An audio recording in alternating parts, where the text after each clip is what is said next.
Un seul mot, démission du gouvernement. C'est une honte, c'est de l'enfumage et ce n'est pas normal que depuis le mois de novembre, que les Français sont dans la rue, que M. Macron n'a pas répondu un seul mot par rapport aux 9 millions des personnes qui sont dans la précarité. Pas un seul mot concernant les handicapés. Pas un seul mot concernant les toutes petites retraites de 600 €. Pas un seul mot concernant les agriculteurs. Pas un seul mot concernant la TVA qui pourrait baisser sur les matières premières. On a dit le lait, tous les produits qui peuvent exister. Monsieur Macron n'a parlé que pour faire plaisir aux grands financiers.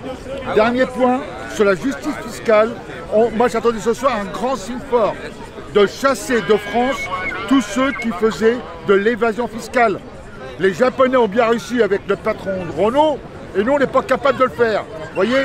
Donc moi je dis ce soir, monsieur, au gouvernement, démissionnez, vous rendrez service à la France entière. Et nous, dès samedi, on va aller devant la maison du radio, on va recommencer dans la rue. Voilà. Et surtout, je dis simplement quelque chose à toute la presse, merci d'être présent ce soir. Parce que la mobilisation, je pense que ce soir, les Français ont tous écouté la télévision. Ils ont tous attendu 18 h. Ils attendaient un signe fort sur le SMIC. C'est pas grand-chose. On ne peut plus vivre en payant ses factures. Lorsqu'on touche entre 1100 et 1400 € par mois, on ne peut plus payer son loyer, son électricité, ses charges, son assurance, etc. Il y a une souffrance sociale que M. Macron n'a pas répondu ce soir. Qu'est-ce qu'a fait le gouvernement depuis 5 mois? Rien.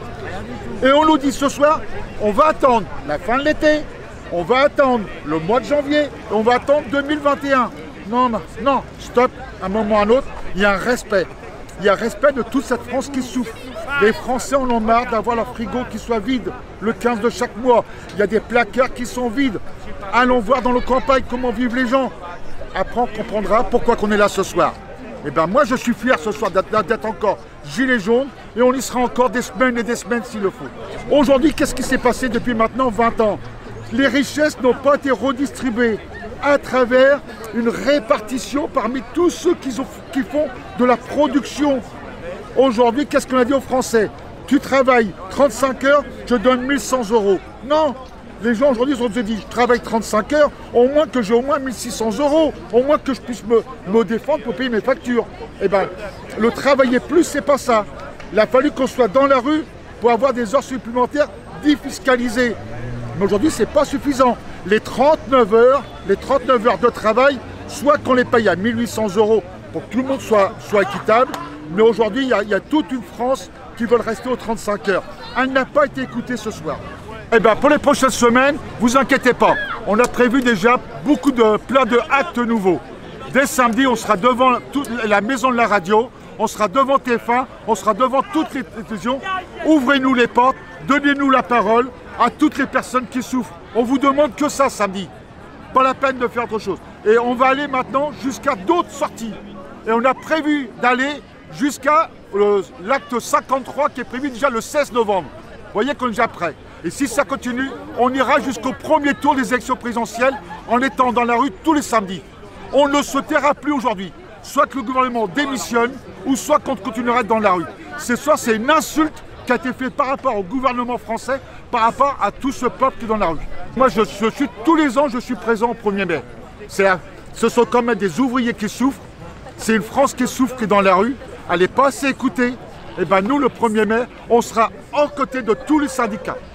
Et là, je compte, même samedi, il y avait un autre cortège qui était prévu. Je demande à tous les syndicats de nous rejoindre.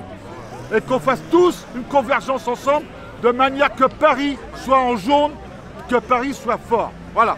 Il y en a ras-le-bol aujourd'hui de voir qu'aujourd'hui, il y a toute une classe ouvrière qui souffre. Ce soir, on a bien vu qu'il fallait repasser par les urnes.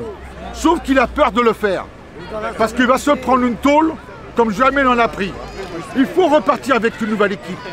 C'est la seule façon qu'on le dit depuis longtemps.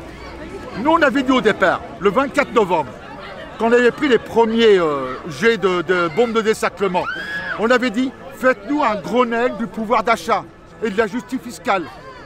24 novembre, nous sommes bientôt au 1er mai. Elle est où cette justice fiscale? Pas un mot. beaucoup d'entreprises ne paient toujours pas d'impôts sur les sociétés en France. Et on laisse ça. Donc il est vraiment temps qu'aujourd'hui qu'on bouge. Eh bien, on a déjà déposé pour samedi une manifestation. On a redéposé également pour la semaine prochaine également. Vous avez le plus grand rond-point de Paris qui s'appelle la République. Donc nous ici, tous les amis, toutes les semaines, on prend les ronds-points. Maintenant, dans les ronds-points au niveau national, je pense que dès demain, tout le monde va redescendre dans les ronds-points. Parce qu'aujourd'hui, la justice sociale, on n'en a pas du tout entendu parler ce soir. Et la justice fiscale, non plus. Voilà. Ah non, on ne fait jamais de blocage.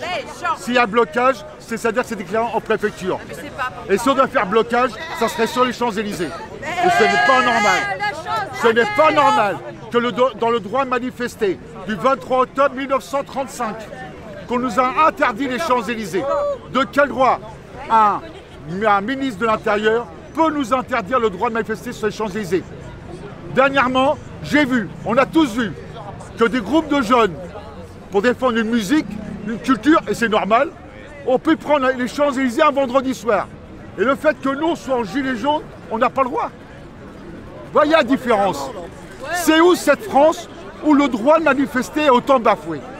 Elle est où cette France où le droit de manifester, on est autant réprimé? C'est pas normal. Vous avez tous vu samedi, et je vous remercie tous de votre présence. Samedi, c'était l'après-midi de la répression. Alors qu'on avait dit au départ, les gens ils sont là, laissez partir, ouvrez des sorties pour que les gens puissent rentrer chez eux. On a obligé les gens à rester sur ces lieux et à être nassés pratiquement pendant 3 heures. Et je vais vous dire quelque chose, tout ceci c'est pas normal. Ils sont où les droits de l'homme? Ils sont où les forces de l'ONU? Ils sont où tous ces gens-là qui nous barbent et qui nous coûtent cher à longueur d'année? La France elle est réprimée et on ne fait rien pour la défense.